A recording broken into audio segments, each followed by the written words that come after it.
Welcome to another recording of She Unleashed. She Unleashed is, of course, brought to you by yours truly, Pumza Gyani, and we are focused on you as a corporate woman. You are an entrepreneur. You're looking to make the best and come out into your best purpose. Come out as your best self. There are no limits to what you can be in a corporate environment. It just matters how you approach it and how you appear in your full power, just knowing who exactly you are and doing it your own way. So today we have an amazing guest who has really I know her from a professional perspective and from following her work. But the few minutes that we've been on the call and talking has led me to just another persona that is completely amazing. And I really leave this for you to discover on your own. Izabela Lundberg, welcome to my podcast. Thank you so much for having me. Izabela, the accolades that you have are just amazing on their own. But I know you as a self-made woman, you do not define yourself by them. However, allow me to introduce you according to the profiles that I at least know you. You are a TEDx speaker. You are a keynote speaker. You are a business advisor. You advise organizations as well as people on innovation. You deal with transformation, deep transformation, and you really are a person who brings out the best in people. The first time I met you, I remember my words exactly.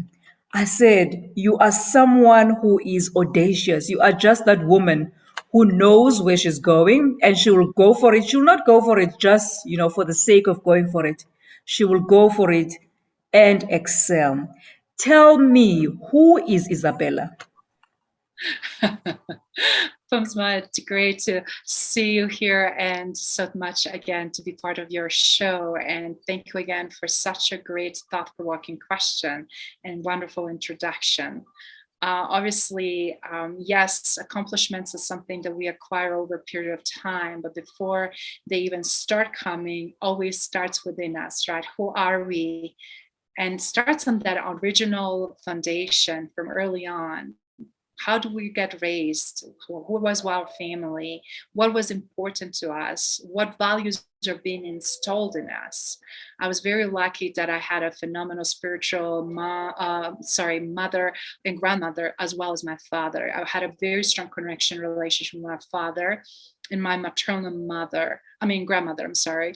And what was really beautiful about that is that early on, I learned about not only world through my game that I used to play around with the globe, with the countries, with the currencies, but also really by Mother Teresa's charity that I contributed regularly. And understanding that how privileged I was when I was even barely 5 years old, and doing donations and following Mother Teresa charity in Africa and being recognizing the world as bigger place and people different than me exist in other parts of the world. And from there, obviously, I fell in love with Gandhi's black and white movies and his story and how inspirational he was. And then as I started growing up, history and geography were my major subjects. And growing up in Europe, first of all, I'm European, right? That is being transplanted in the United States. I'm a former refugee and survivor of war trauma and some ethnic cleansing that occurred during the 90s when I was actually barely a teenager. But at that time was so many pivotal moments in my life that really shaped so much who I am today. And recognizing how that foundation that my grandma and my dad laid out for me were so pivotal in my confidence, in my values, in my strengths, and then just I can attitude, right? There was no question, can I learn another language in order to survive or communicate or succeed in new environments? Just one, for example, attest to that is Pumzma, is that English is my sixth language. Wow. I lived in 5 countries on my own, as US being my sixth, since I had to leave and flee the homeland.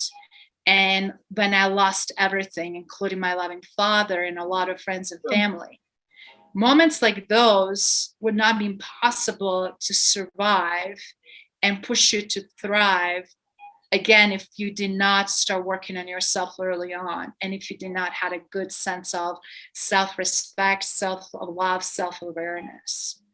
Fortunately, not everybody gets a chance to have that early on, but as life happens, and as we know so much that it's happened now on a global scale, specifically for women, smart, capable, strong, confident, it's a finally breakthroughs that are happening right now that giving us chance and opportunity not only to shine and embrace ourselves fully in our own power, but also to recognize each other. Like I'm recognizing that in you, and recognizing in your audience, and women that are listening your show, and women that are craving to have the level of support. So to answer who am I am first of all woman in all aspects of what woman really means. And embracing that, and being woman that also embrace and love other women. I'm also people lover. I'm world lover, and as a result, to me, that is everything that I do foundation in all aspects of my life.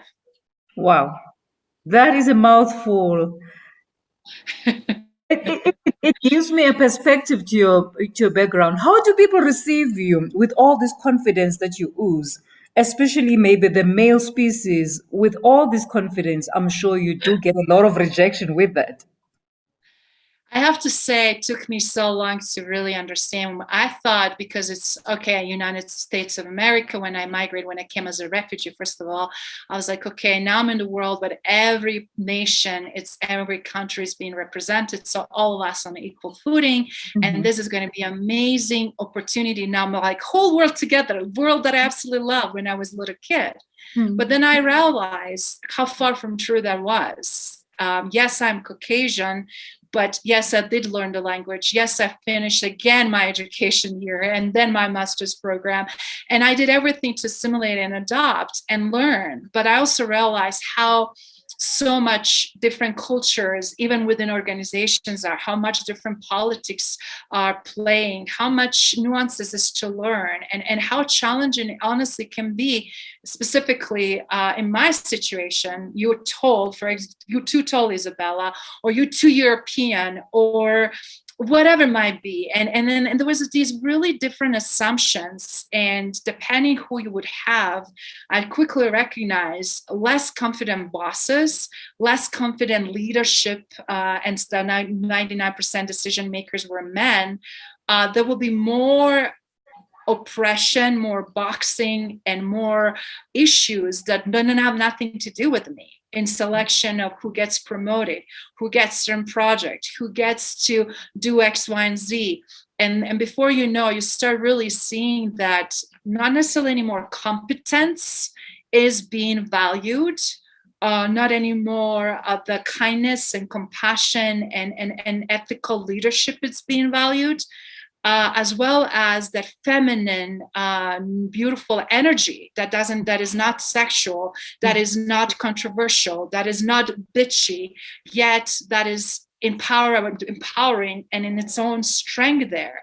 And still we have a struggle even to today, to find environments and collaborators that truly actually embrace that, because women are by nature strongest species on all levels, emotionally, mentally, spiritually, mentally, physically, in their own rights, not now because they can equally lift 5,000 pounds. I'm not talking about that, but I'm talking about physical, so not because also they give up birth, but we deal with different things in different way, with the pain, with the so many elements.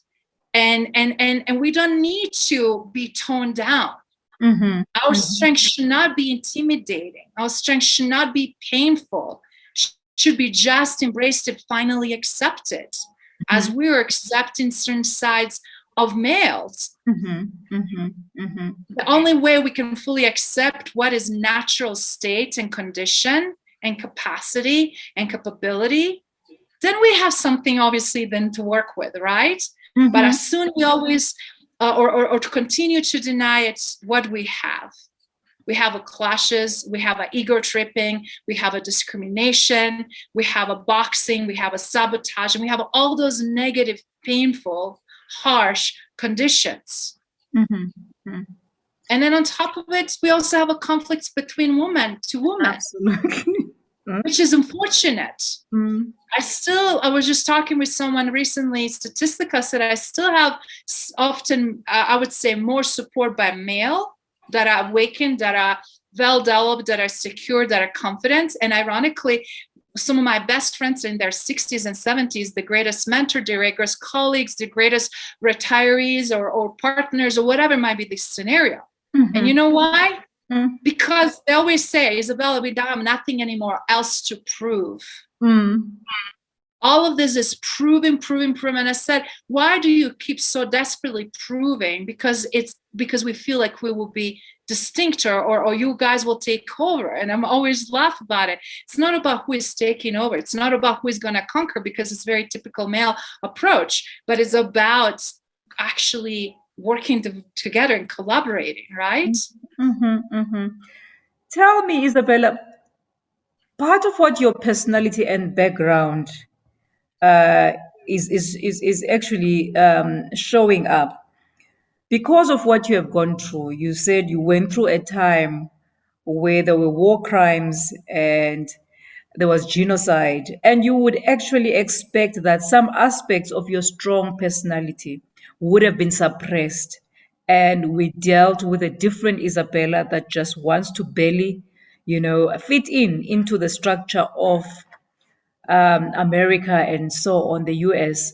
What amazes me is what kept this person. I understand the foundation was there, was good. But there are people who come from a good core and get exposed to cruelty, get exposed to suppression, and infinitely they change their character. What is it that keeps Izabela so steadfast on who she is? I really have to say that is a phenomenal question. And you just touched me deep in the heart with that one, because you spot on. We can have a foundation and we can never fulfill anything because we don't do anything with that, or we never dare, right? I had a really challenging situation during the war where I had opportunity to save my dying father, but then I have to give up my values in the way I was put in really on mission impossible. And I remember my dad forbid me to do anything. He goes, I raise you better, and I don't want you to do anything to compromise that. It's not worth it. And he knew that he was dying already and that he will pass very quickly and soon. But he gave me tasks. He said, you need to save your sister. You can't save me. I chose to do this and to do it this way and die and be buried in our home country and in our town. But you have a mission. And he gave me dingle and carrot because he knew it, that I can be also with my energy and, that's not self-destructive, but invincible, feeling invincible, unstoppable. And that could be also a risk where something actually bad could happen to me too. So with that in mind, when you have the mission, when you have such a big why that is beyond yourself, you don't think anymore, is it hard? Is it challenging? Can I do it? It's all about, I am doing it and it's nothing stopping me. And you start becoming so instinctively laser focused on the task every second, every minute, every hour, every day, till that is accomplished. And that's exactly what that helped me to go through Mission Impossible, to escape former Yugoslavia, through Eastern countries to get to Sweden when all the borders were shut down and refugees being blocked, and to continue then to support other refugees and refugee camps there, and learn the Swedish very quickly so I can serve not only my sister because she needed healthcare and extra support, and we needed to have a political affidavit and talk to attorneys because I couldn't let to gamble somebody who I couldn't even understand to be my representative, my interpreter on my case, because I saw, I was like, I will lose, I will disappear. So I have to step up. And it's so interesting reason I'm bringing that up, when I hear people, oh, we can't learn the language or we cannot do this. Mm. It's like, for me, I can't was no option. There was honestly never my mindset. There was never something that I contemplate. I was just executing. I was just doing it. And I was just marching. And I was just like, I felt like in some ways was not only divinely guided, but not in autopilot that you numb, you don't really in touch with it, but you were on the roll. And you just keep going every day. Whatever you could, I kept doing it. And that served me on so many levels well. And then when that overcame, as I shared many times in the past, and I want to share with your audience, figure out to master something that is worth mastering. For example, I figured out there was that language, not only to serve me and my sister, but actually serve hundreds and thousands of refugees from former Yugoslavia.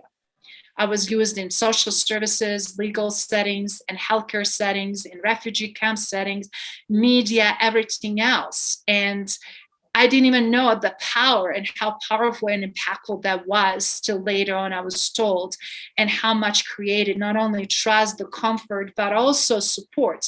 And I start to be advocate for voiceless in many ways. Mm-hmm. Even though some people that were completely shut down, obviously killed and gone, but the ones that had such a severe level of trauma that couldn't speak, couldn't even for years later face it, the level of pain, because it was just so hard to bear it.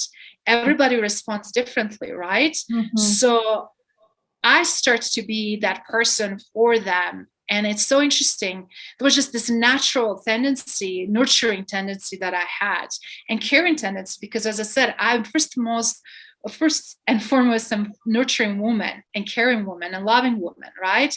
But more than anything else, I love people. So to me, it was more about what can we do to make a difference? What can I do to add to solution versus problem? And as a result, even with the biggest skeptics or people, even in normal circumstances now, such as corporate America, they could see that. So when you bring the same energy, and when you put them at ease, when you recognize, when you meet them where they are, when you see their own verbal, nonverbal issues and what they're dealing with and how they're responding, not necessarily maybe because directly towards me, but towards situation because of what they don't know, or what maybe is also hard to face it or look at. It takes those walls down. So it's also the behavioral, beautiful dynamic and interconnectedness, and genuine interest to not only ask and see what's going on, but also to extend hand and know, and then knowing that is no agenda there, that is no labeling, that is no judgment. Because to be honest, from all of these things, I feel like I lived 10 lives. You know why? Because they're so intense and so much happening, you're right, and can be very overwhelming. But the beauty about it is that constantly helps you to sharpen your skill set and to be better in helping others, not only to achieve what they desire, but to open their own potential and tap into that beautiful greatness. Wonderful. And I'm coming back to that because that is also another gift that I see in you, where you actually have not just used this for your own kind of showing up, but you also help people to transition, to go back to their core, their background, take them through the journey and say how they can actually appear in their power. There's something about you, Izabela, that has a way of viewing situations from a higher level. Because if I'm listening to what you are saying, even the ability to be able to read people, because that is another issue in situations we find ourselves in. You just become part of the recipient of actions of people, and you don't necessarily analyze it from the perspective of saying what could be driving this person. Maybe they're dealing with something that you're not even aware of. Where does this maturity come from, and almost this acute awareness of circumstances, surroundings, and just what you are dealing with? You almost have a way of looking at things from here instead of engaging. And I am almost reminded, there was a concept they mentioned about a difference of being in on the floor, on the dance floor, versus to being and viewing things from a different context, viewing things from a podium where you can see at least what is happening. Where does this skill come from? Because it's a bit of maturity that does that as well. Yes, maturity comes with experience, right? And because of the early on experiences that I had, and I had to very quickly be good at decision making. I have to play different scenarios. And what really helped me, I remember sometimes when I would play chess with my dad and strategy and different moves. It's not about where you're going to just play next move, but where you're actually ultimately going and what results do you want to make it. So when you're in immediate danger, true danger, and your life and death depends on, I really started developing this very strong instincts, right? And I tapped into my gut, that gut feeling, right and wrong. Not only what people say, but what they don't say, and energies and dynamics. Who could I trust? Who betrayed me? Who I can see can betray me again? Because every time I will try to seduce myself and say, no way. Exactly, that will happen. And then I would have so much more painful disappointment, but also sometimes such a high damage, because in the war, usually who attacks and perpetrates people you already know, you trust, community leaders, people that are being visible, right? And in one point you even collaborated or trusted and knew. And then now it's a similar thing in a business or anywhere else. Not everybody has the best positive intention, but through life, what helped me is working with survivors. As I mentioned to you, I became very keenly aware of the fears, almost to some point, a sensation of smell, taste, and understanding the fear from the behavioral standpoint, how they will sit, how they will carry themselves, the word choice they will choose, and also how they will communicate. And I would know very quickly where they're coming from and what type of fear even, frankly. And when you listen for over decades of their personal stories exclusively that are shared with you, then you really start not only in tuning, and I learned to be 100% present, right? Nothing else existed. So then when we do this, like very keenly, not only giving attention, it's not about stare, but also creating the comfort level and understanding their energy, seeing what makes them comfortable and putting them that ultimate state with a tone of voice, with a very warm, healing environment, with opportunity to have a cup of tea or coffee or glass of water, whatever is culturally appropriate or whatever it's the best, most desired thing for them. A comfortable setting where they can truly feel and have all the sensations that takes away the guards, the walls of the fear, and minimize the fear. And over the time to build that trust by extending the trust, which they never had before. That is where all of this starts. And I have to say, I followed my intuition. And because I experienced a lot, I knew how to relate to people like that. And then I started relating to people from the other side, because it's the same side of coin. The perpetrators are people who are doing all the bad and evil and negative, right? It's like what triggers them and how they end up on this side of the coin and why we're over here. And how can we now mold this together, right? So with that in mind, obviously building myself emotionally, not to be triggered, not to react, not to take it personally, not to be wounded and go in my body pain or whatever might be the scenario that was going on. Learning to let go. And by nature, I was never jealous. So I never could understand, that certain action also come from jealousy, even though no reason in my mind, right? So it's like I also have to learn what I was having the blind spots. And one of the things that really helped over the years is not only developing my emotional intelligence, but my social intelligence, and then my emotional and social capacity. And this is perfect segue for what's going on right now. And if you don't mind, I just want to quickly a little bit elaborate so that everybody can really tap into that.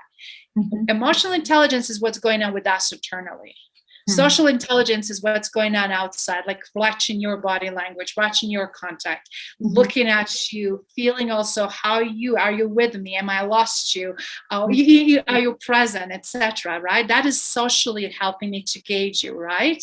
And then how my responses are connecting or not connecting with you, and how can I change my share so that we can stay connected, right? But emotionally is processing what you just asked me.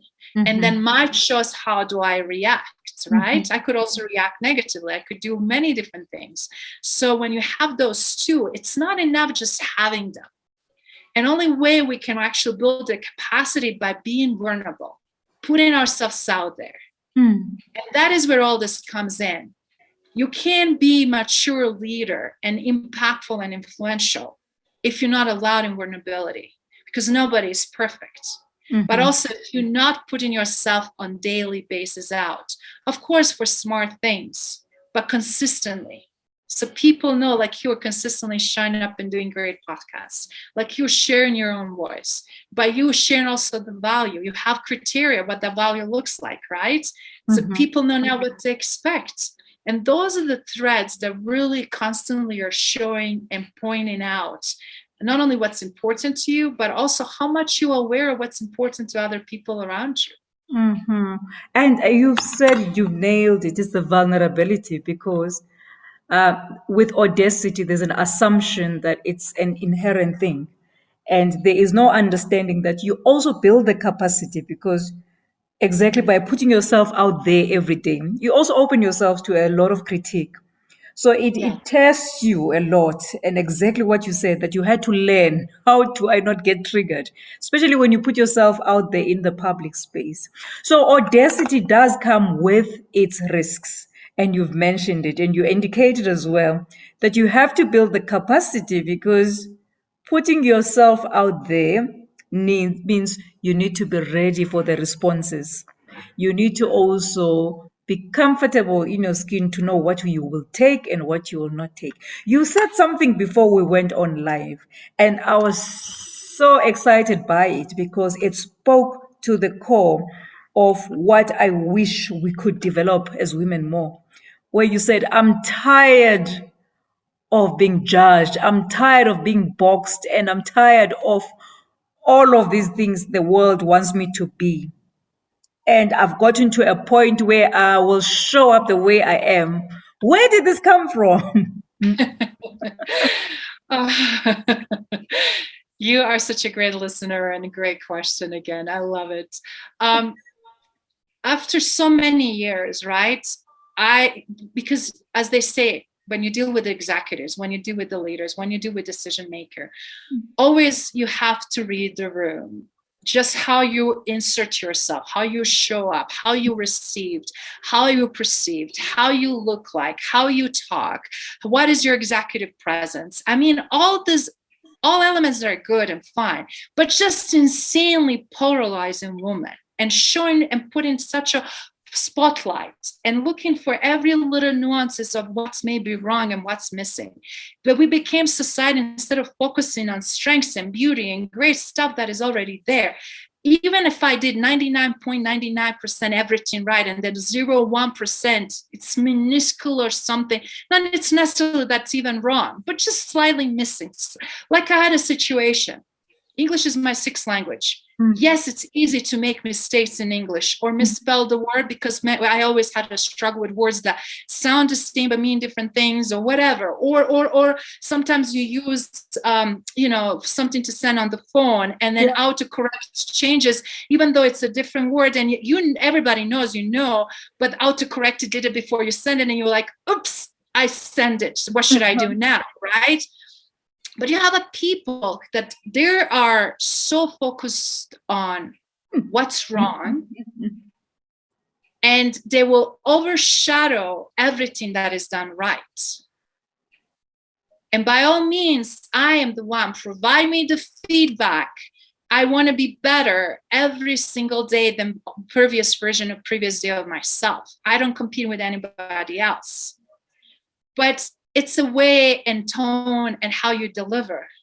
It's also understanding, because just you don't like something, that doesn't mean it's wrong. It's many ways how we can do same thing. So when we even advise in business, when we strategize in business, so many ways how we can accomplish something. The question it is, what's the most important or best way for that environment or for that individual, right? That is what it's all about, for me to recognize and then give it to them, but give them the options so they can also understand that they have options and they have choices. Same thing, they need to recognize that we as a woman have options and choices too, and that we don't have to anymore be dismissed and treated in a way just because their own insecurities and finding flaws or pointing fingers or doing something that is absolutely irrelevant for the larger scheme of things. And to be honest, I'm tired because I'm seeing how much men are tolerated. Like I had in consulting world, seen so many men will not only make spelling mistakes, I'm just using this example, or will be casual, fragmented sentences, or would have certain flexibility, and they will be totally accepted to do. And on the contrary, if other females were just doing something slightly different, there would not be equal acceptance there. And you can quickly see that. And that is not anymore flying, at least in my world. And to be honest, women, as a woman, we need to step into that confidence, say, I'm not accepting and I'm not tolerating. I don't have to. You either fix that on your own, fix it within yourself, or fix it within your culture, or I'm not going to be part of it. But I'm not going to be quiet about it. That doesn't mean we're going to constantly attack and share everything now that is missing and became like them. But this is very serious. It's a very different when it's related to work versus when it's not. It's very different when it's related to quality and execution and when it's not. Just because you have a personal preference different than mine, that doesn't mean I have to do it your way. But if it's a result and ultimately what we agreed upon there, and it's shining and it's beautiful and ultimately get us where we need it to be, it's irrelevant. You know, I as think go ahead. I just want to say we need to trust more that people exist in a world with their strengths and abilities, and let them do their job. Support them, remove the obstacles, don't create obstacles, don't create problems and challenges and issues because of you need to control it or whatever might be the case. Learn to build your own self. Learn to build your emotional and social intelligence. That is on you. Nobody, you can't go buy that. You can't order on Amazon. Cannot be delivered. It's not like you go get a virus injection and it's done and it's taken care of. It is work. It's that transformational inner work, right, that we were talking about. Absolutely. You know, and I think as you're talking, it just dawns on me that some of these things are universal issues.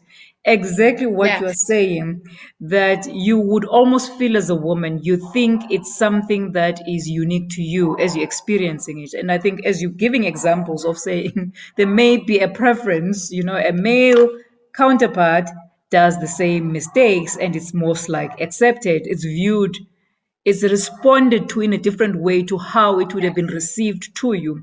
And it calls for exactly what you're saying, a bigger understanding of what we're going through as women, that we are going through a stage of transition and where we need to not internalize these matters and understand that this is the game that is played. This is how it shows up. The fact that it showed up with you, it showed up with me. I can almost relate 1,000 stories that talk to what you are, the critique on what you do versus the male counterpart. It almost like it's an out to, you know, to kill your confidence in a way. What I want, yes, and you've actually mentioned something that was very important to say. You need to dare to call it out. You need to dare, you know, to talk about it. But what I also want us to touch on, Izabela, is that there are consequences at times for the boldness and the audacity to call things out. And how do we become prepared for these, you know, consequences? That is excellent point. That is where comes that behavioralism and understanding the room. Who is truly your supporter? Who is truly loving and supporting your strength and capacity and capability?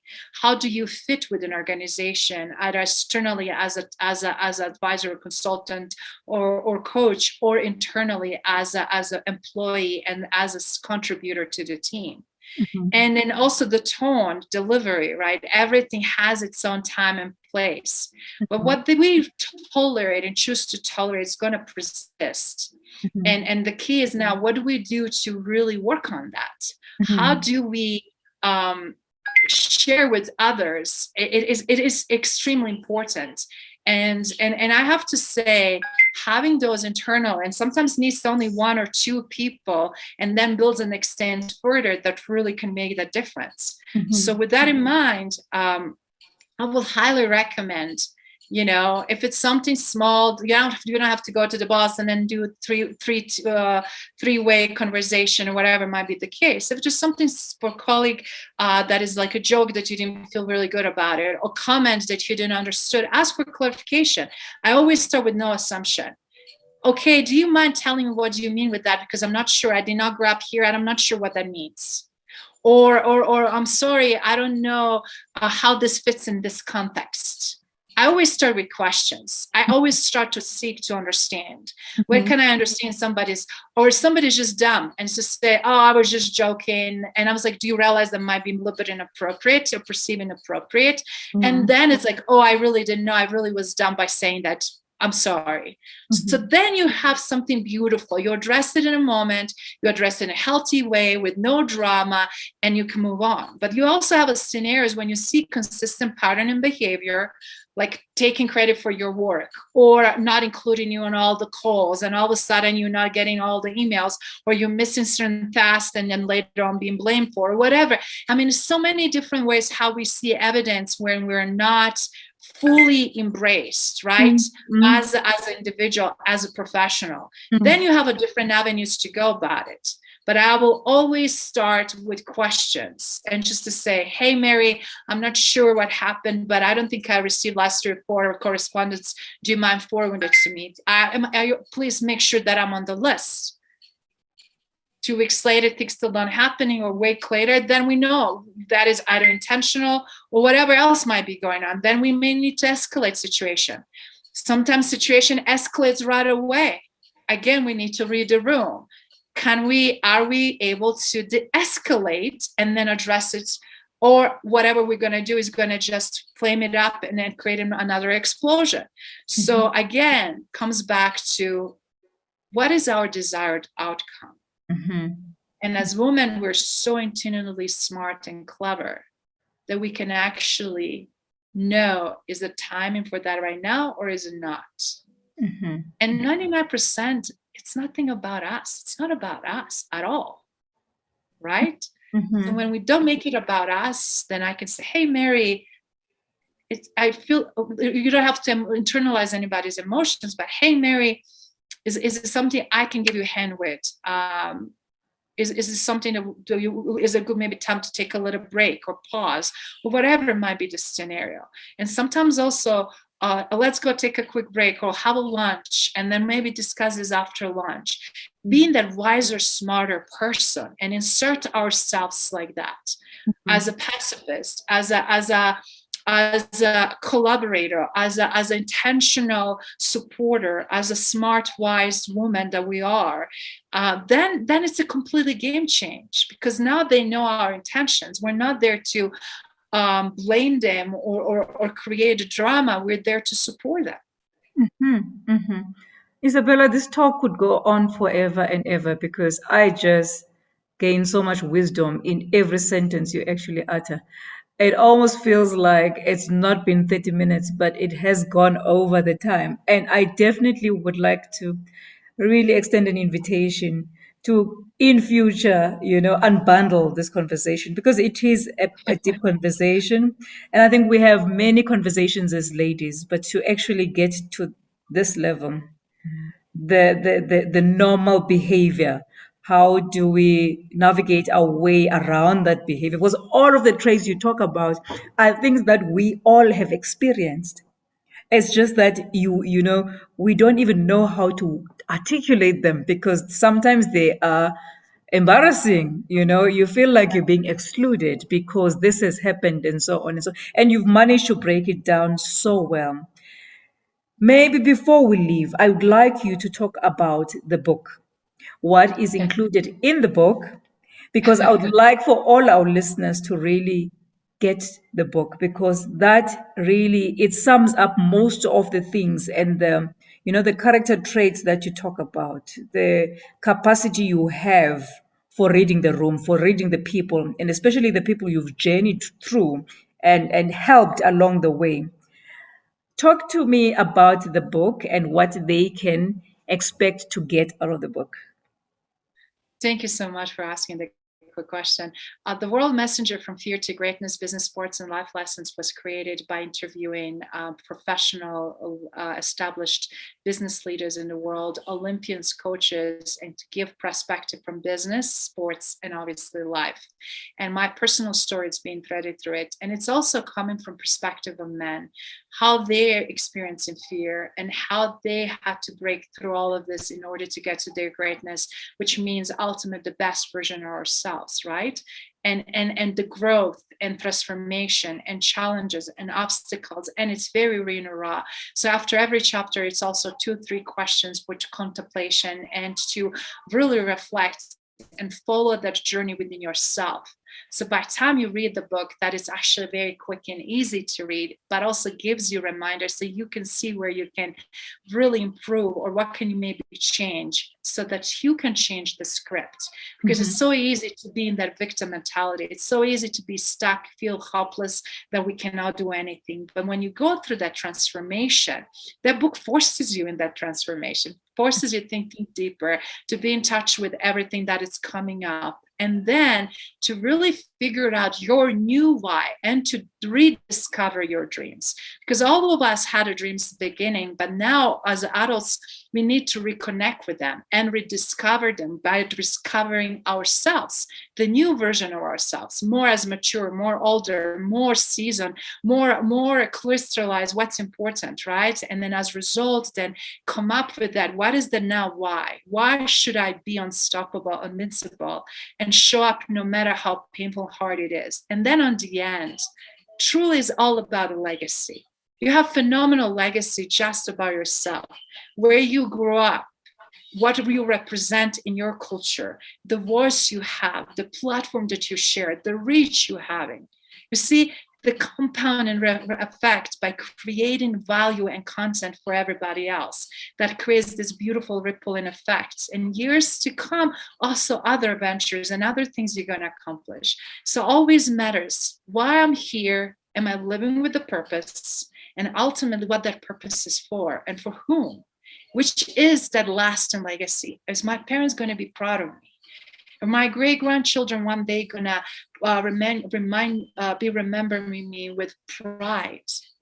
If my people in my home country and hometown going to understand why I did certain things and as a result look at the outcomes for generations to enjoy? Because every one of us is here for the purpose and reason, and fortunately not everybody discover what that is, nor they live it. And that is something that I want everyone to know, that gift. Why are you here? What's that purpose? What is your why? And how to obtain that in your lifetime. Wow. This has certainly been mind blowing for me. I know it started from just us going live and just having the discussion and discovering the woman behind the name Izabela Lundberg. Thank you for sharing who you are. And really, thanks for the passion of going deeper into people's lives, discovering what are the inhibitors, discovering what went wrong, what happened, what got us here, and to actually have the courage to journey with them and show them that it can be done. And your life story speaks of it as well.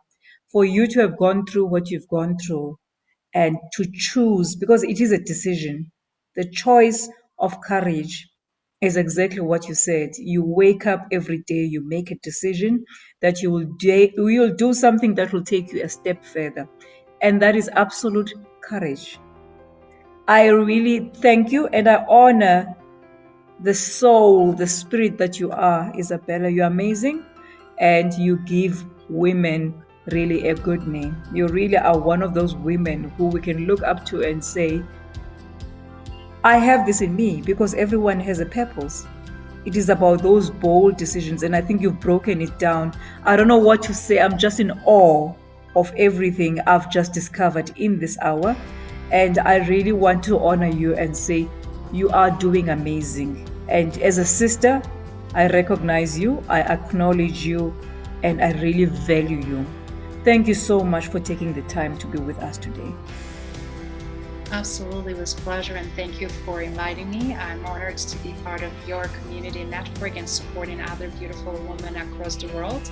So thank you again. It was absolutely a pleasure. It was such a great host. Awesome.